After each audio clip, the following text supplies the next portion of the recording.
Nord Kivu-Ituri, les Fardsi et les Wazalendo reprennent le village stratégique de Tepe, aux ADF. Allégations de recrutement d'enfants soldats, des inquiétudes croissantes dans la région des Grands Lacs. Bienvenue sur SkyZ+43, votre chaîne d'information. Nous vous invitons à aimer, commenter et partager cette vidéo afin d'accroître sa visibilité et de permettre au plus grand nombre de suivre l'évolution de l'actualité en République démocratique du Congo et ailleurs. Les forces armées de la République démocratique du Congo, FARDC, par les combattants du mouvement d'autodéfense Wazalendo, ont repris le contrôle du village de Tepe, précédemment occupé par le groupe armé ADF, Allied Democratic Forces, également affilié à l'État islamique en Afrique centrale, ISCAP, selon des sources locales. Situé à la frontière entre les provinces du Nord Kivu et de l'Ituri, Tepe est un village à forte valeur stratégique en raison de sa proximité avec le territoire de Beni, non loin de la localité de Mangina.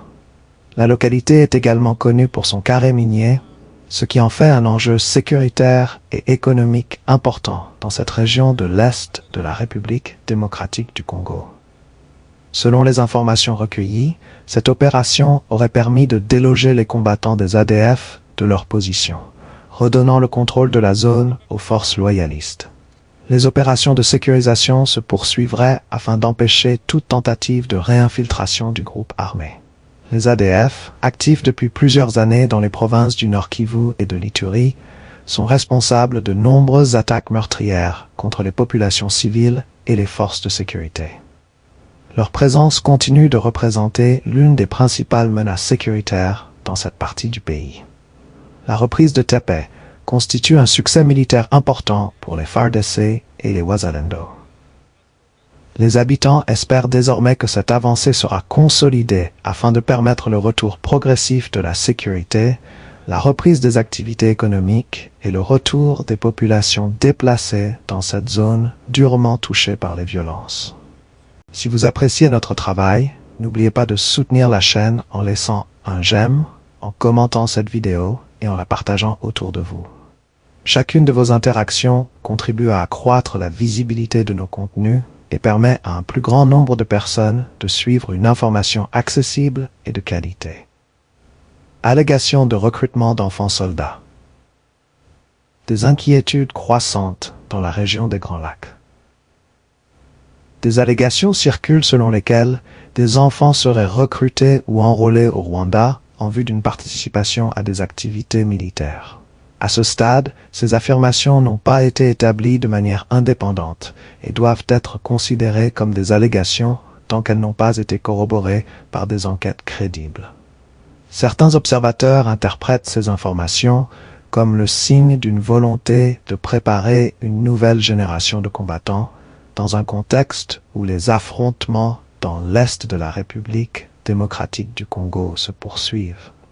D'autres avancent que les pertes subies sur les lignes de front pourraient conduire certains groupes armés ou certaines forces à intensifier leurs efforts de recrutement. Ces analyses restent toutefois des interprétations et ne constituent pas des faits établis. Ces allégations ravivent le souvenir des Kadogo, ces très jeunes combattants qui avaient participé à la rébellion de Laurent-Désiré Kabila lors de la guerre ayant conduit à la chute du régime de Mobutu Sese Seko en 1987.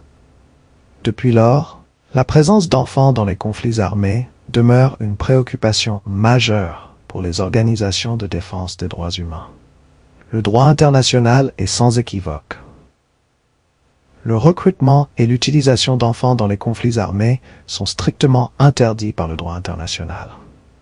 Les conventions de Genève de 1949 et leurs protocoles additionnels, ainsi que la Convention relative aux droits de l'enfant et son protocole facultatif concernant l'implication d'enfants dans les conflits armés, imposent aux États et aux groupes armés des obligations visant à protéger les mineurs des hostilités.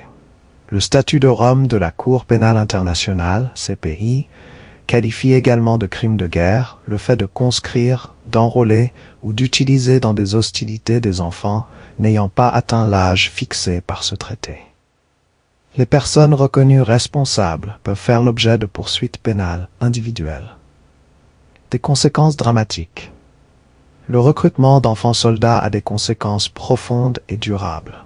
Les enfants concernés sont exposés à des violences physiques et psychologiques, à des traumatismes, à la déscolarisation, à la séparation de leur famille et à un risque élevé d'exploitation. Même après la fin des conflits, leur réinsertion sociale demeure souvent difficile et nécessite un accompagnement spécialisé. Face à toute allégation de recrutement d'enfants, les Nations Unies et les organisations compétentes appellent à des enquêtes indépendantes afin d'établir les faits, de protéger les mineurs concernés et, le cas échéant, de poursuivre les responsables conformément au droit international. C'en est terminé pour ce sujet. Nous vous invitons à aimer cette vidéo et à vous abonner et activer la cloche de notification afin de ne manquer aucune de nos analyses et réflexions consacrées à la situation en République démocratique du Congo et partout dans le monde. Souvenons-nous qu'il ne faut jamais trahir, car nous n'avons qu'un seul pays. Nous vous remercions avec un profond sens du patriotisme pour votre attention.